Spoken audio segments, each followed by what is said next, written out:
This is one of the most annoying topics in English. Why?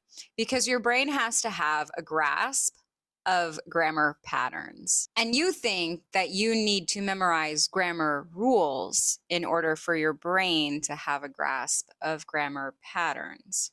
And yes, there are rules that you can apply. So perfect. Let's get started memorizing rules. I'm just kidding. I don't do that. You do have to memorize something, but it's not grammar rules. So you know that there's a list of rules, whether to use a gerund or an infinitive after a noun, after a preposition, after an adjective, after certain words. But one of the rules, probably the most annoying one, is about the direct object of a sentence. For example, plan to do something. So it looks like if the word is a direct object, plan to do is the direct object. What are we planning? We're planning to do. Looks like we use an infinitive, but that's not true because we can also avoid smoking. Avoid smoking. Smoking is the direct object. What are we avoiding? We're avoiding smoking. So it looks like with avoid smoking that if it's a direct object that we're going to use a gerund. Obviously we can use both, but we're not actually allowed to use both. There's actually a list of words that are always followed or most of the time followed by gerunds, and a list of words that are most of the time followed by infinitives. So the problem is that it depends on the verb that comes before. Plan to do. Plan always takes an infinitive. Avoid smoking.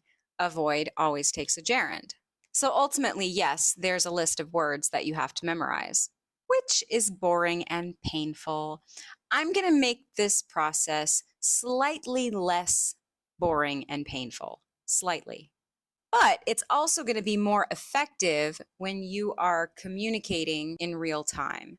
By the way, hit subscribe so that I can feel loved and keep making you videos about English expressions and grammar. First, before we talk about the rules, about when to use a gerund and when to use an infinitive, I want to talk to you about how we're going to memorize this list for direct objects, because it's the most annoying part. I'm not saying that you don't know how to memorize a list, but look, picture this. Here's a scenario. Imagine that you have memorized plan takes an infinitive. And now you're having a conversation with a human in real time. And you want to say, I was planning to go to the party, but something came up. If you have not already used this phrase a bunch of times, you then, in the middle of a conversation, need to scroll through your brain like, okay, planning equals plan, and plan equals infinitive. And so planning to go. I was planning to go.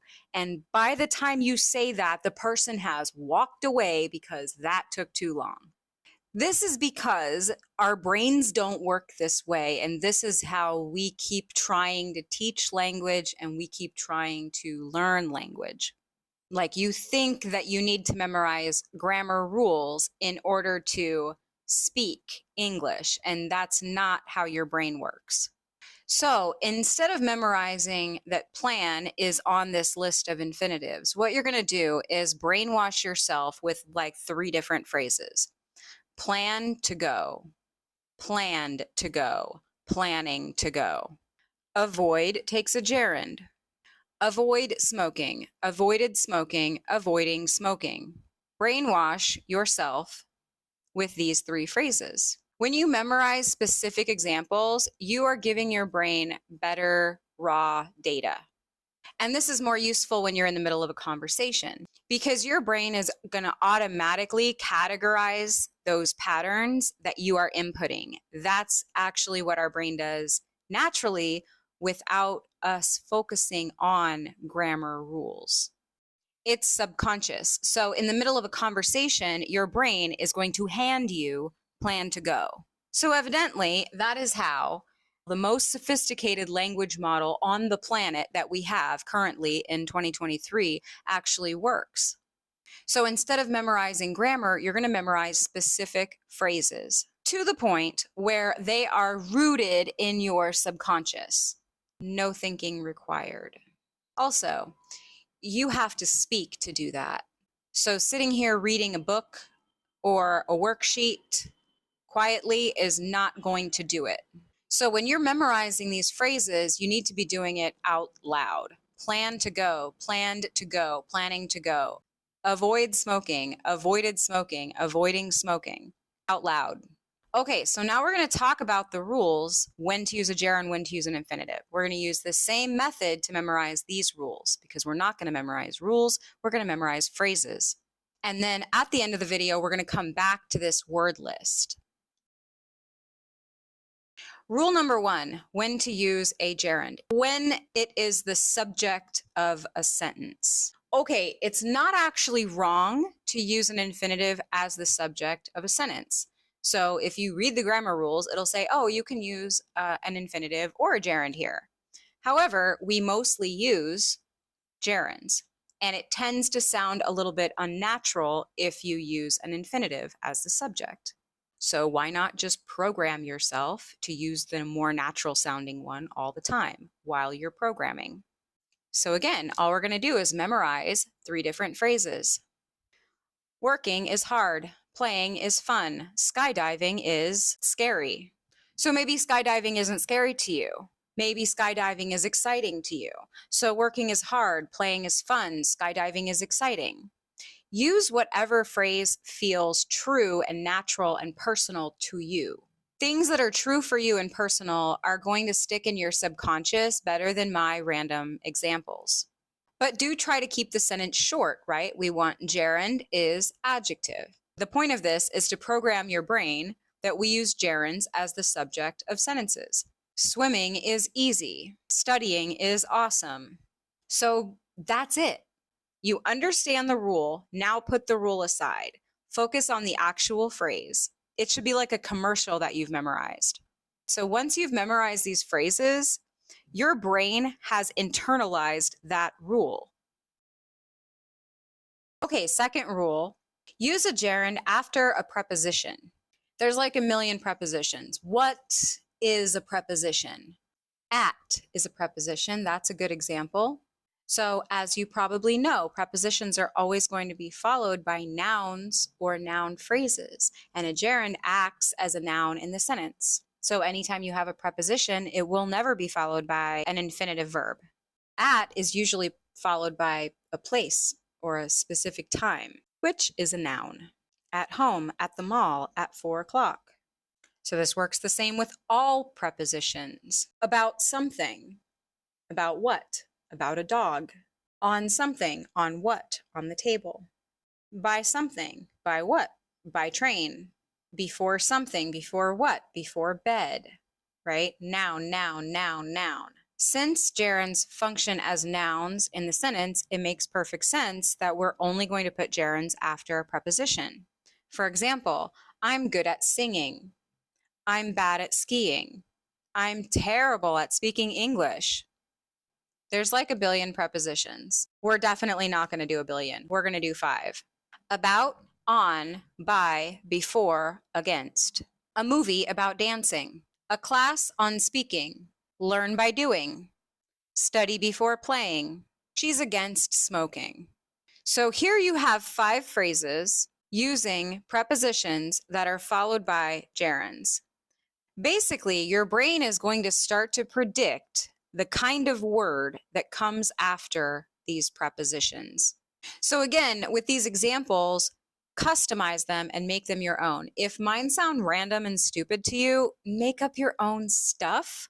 Find a list of prepositions, find 5 that you want to memorize, and make a 3-word sentence using these prepositions that feels true for you and personal. Make it your own. Here, our phrases are a movie about dancing, a class on speaking, learn by doing, study before playing, she's against smoking. I would also suggest that you do not memorize all 5 billion of these prepositional phrases at one time. Start with 5. If there's some that keep tripping you up later, add them. You really can't do all of this in one day. So how easy was that? Those were the rules for gerunds, and we're done. Here are the rules for infinitives. After a noun, use an infinitive.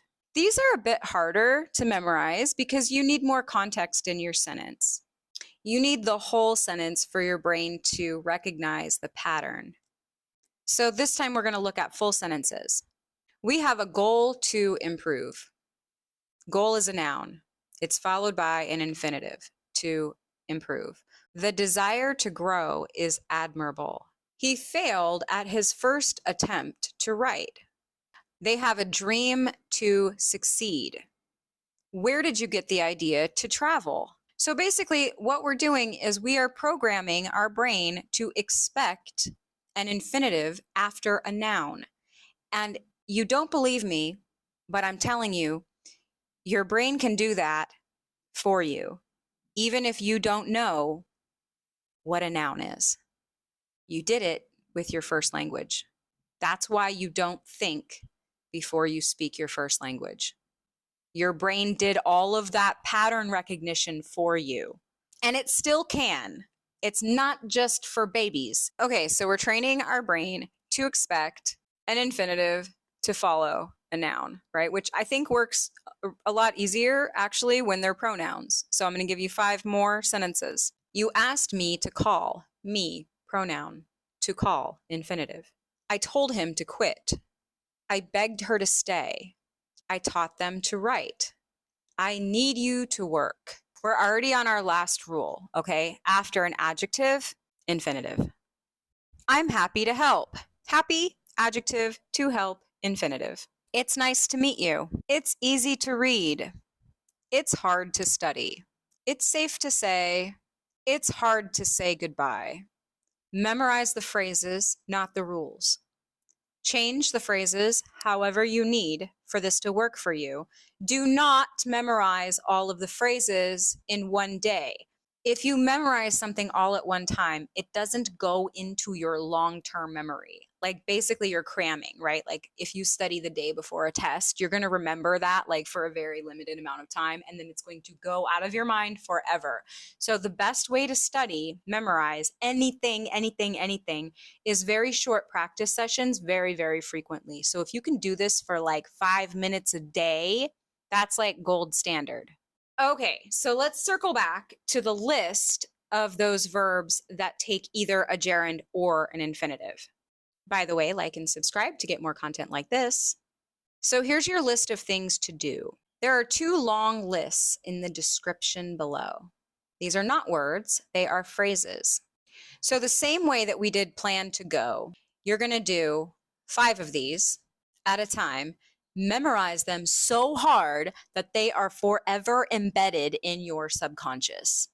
Like on your deathbed, you will remember these phrases. The second list in the description is a list of phrases using verbs that take gerunds, also very commonly heard phrases. So there's kind of a cool list of verbs that can take either a gerund or an infinitive with no change in meaning. I love to run or I love running. Okay, there's no difference in meaning. You can say both. I just started studying. I just started to study. That's the same meaning. So there's a short list of words where you can take either a gerund or an infinitive. That list is also in the description. However, you know that English always wants to be tricky. So there are a list of 6 words where they can take a gerund or an infinitive, but there's going to be a meaning change when they do. And I will do a separate video on that list of words and what they mean a little bit later. So your first homework assignment is to memorize 5 phrases from each one of those lists. Verbs that take infinitives and verbs that take gerunds. So you're going to memorize 10 phrases. That's your first homework. Second homework. Listen to me. Do not do all of this at the same time. This is not same day homework. This is like after you're done with the first homework, in like a week or 2, you go do the next thing. Second homework, after time passes weeks later, you're going to program your brain not with rule 1, but with the phrases that illustrate rule 1, the pattern of rule 1, which is subject of a sentence, gerund. Now forget that rule and memorize working is hard, playing is fun, skydiving is scary. Homework number 3, weeks later, much, much later, not on the same day. Program your brain to remember rule 2, which is after a preposition comes a gerund. Now forget that rule and memorize these phrases. A movie about dancing. A class on speaking. Learn by doing. Study before playing. She's against smoking. Add a few more phrases if you like, using prepositions that give you trouble. Homework number 4. Months later. After a noun comes an infinitive. Now forget that rule and memorize these phrases. Goal to improve. Desire to grow. Attempt to write. Dream to succeed. Idea to travel.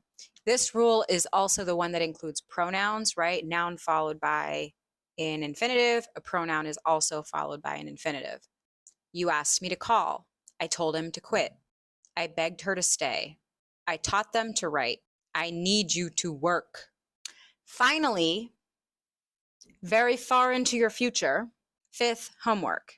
After an adjective, use an infinitive. I'm happy to help. It's nice to meet you. It's easy to read. It's hard to study. It's safe to say. It's hard to say goodbye. Remember that when you memorize these, you need to be saying them out loud. Your ability to remember language is tied to your speaking. So speak. This is the easiest and fastest way to learn the difference when to use a gerund and when to use an infinitive. Yes, you still have to spend time programming your brain with these inputs, but I promise you the time will be better spent. It's going to be significantly easier to memorize. It's going to be easier to communicate in real time. You're not going to waste your time memorizing grammar rules that you cannot use in your everyday conversation. And once you get into the habit of memorizing phrases rather than rules, you're going to be able to remember while you're actually speaking, which is the whole point. Questions and comments? Thank you for watching. Follow me on TikTok. Bye.